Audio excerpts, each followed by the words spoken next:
जो वो डेफर है और उसमें सरकार ने जागी है सरकार के वाकई जो कांग्रेस पार्टी ने बात कही थी अपने ऑब्जेक्शन में 14 सितंबर को, जो 13 सितंबर 2023 का लेटर है जो कांग्रेस पार्टी ने भेजा था इलाका को दस्तक से, उसमें हमने जो बातें उठाई थी उसको सरकार को मानना पड़ा कि हमने दुरुस्त कहा था।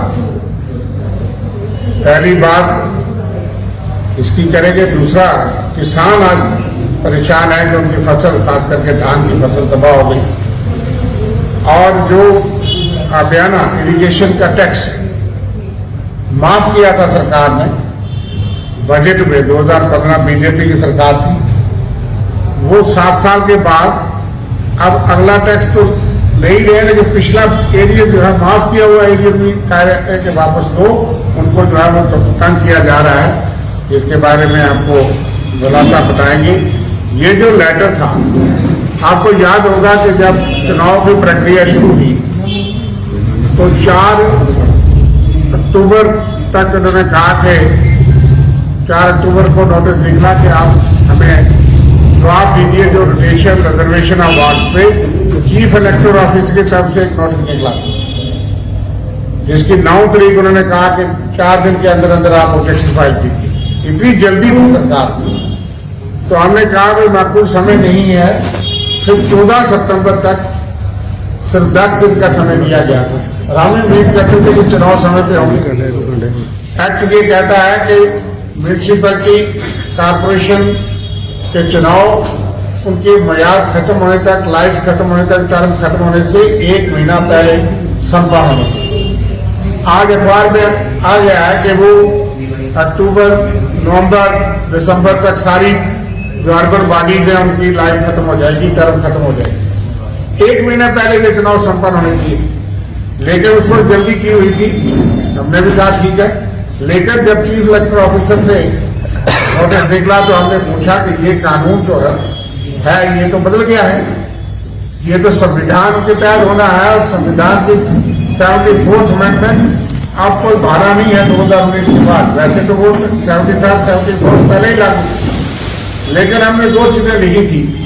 एक कि संविधान की 74th अमेंडमेंट के तहत ये चुनाव का इख्तियार और वोटर लिस्ट बनाने का इख्तियार जो है वो स्टेट इलेक्शन कमीशन को है, जो कि पंचायतों के लिए बना है। बी.आर. शर्मा जी हेड करते हैं, लेकिन अर्बन बॉडीज के लिए इस सरकार ने दावे बड़े करते थे, पिछले 9 साल में इन्होंने नहीं बनाए। तो हमने कहा आपको तो जुरिस्डिक्शन नहीं है। जो बात चीफ इलेक्टोरल ऑफिसर ने कानून के स्टडी के बाद माना कि ये बात सही है, और गवर्नमेंट को कहा ये इख्तियार स्टेट इलेक्शन कमीशन के पास ही है, वो बनना चाहिए। दूसरी बात जो हमने लिखी थी है वो लिखी थी, ये हमने लिखा था जो आपको मैं बताना चाहता हूं। हमने बोर्ड की रिजर्वेशन और उसमें भी कहा कि SC/ST की पॉपुलेशन परसेंटेज नहीं बताई गई है, लेकिन दूसरी अहम बात हमने लिखी कि SC और ST तो ठीक है, लेकिन 73rd और 74th में राजीव गांधी जी ने जो अमेंडमेंट पेश की थी, जो कानून हमने कांग्रेस में पास किया था, उसमें OBC की बात नहीं कही गई। In view of the scope of such reservation in the PRI as per constitution 74। ये हमने इनको लिखा कि आपने आज तक OBC की रिजर्वेशन जैसे SC को है, ST को है, शेड्यूल कास्ट समुदाय को, ऐसे आपने OBC के लिए नोटिफाई किया नहीं।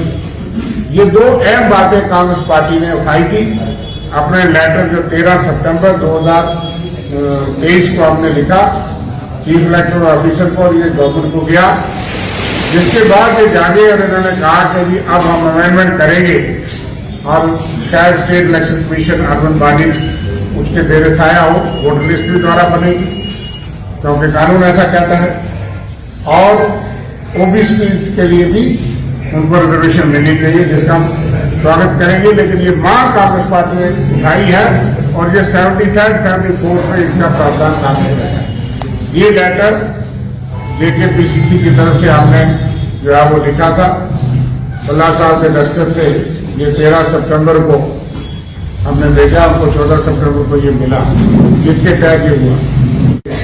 भल्ला साहब से जो हमारे वर्किंग प्रेसिडेंट हैं उससे बात करेंगे।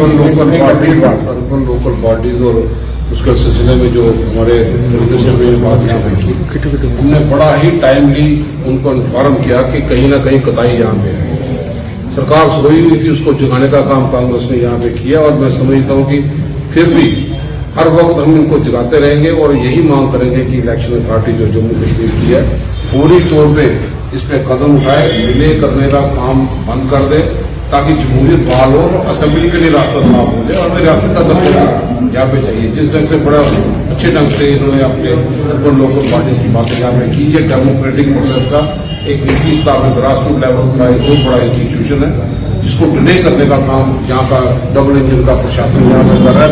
और इलेक्शन अथॉरिटीज को चाहिए कि फौरी तौर पर इस पे अपने कदम यहाँ पे उठाए और साथ में खासतौर पर किसानों के बात रह गई, जो किसानों की फसलें तबाह हुई, अभी तक भी कोई उनकी असेसमेंट करने के लिए कहीं यहाँ पे नहीं गया।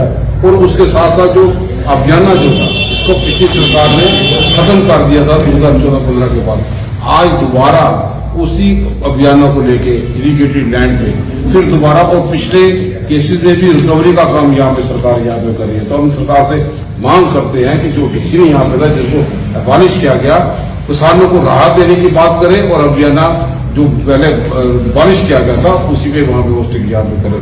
तो मैं समझता हूँ आज किसान जो है वो परेशान है। किसानों की बात रखते हुए भी ये डबल इंजन का प्रशासन जो सत्ता के नशे में सोया हुआ है इस तरह भी जाके और कदम उठाए ताकि किसानों को राहत मिले।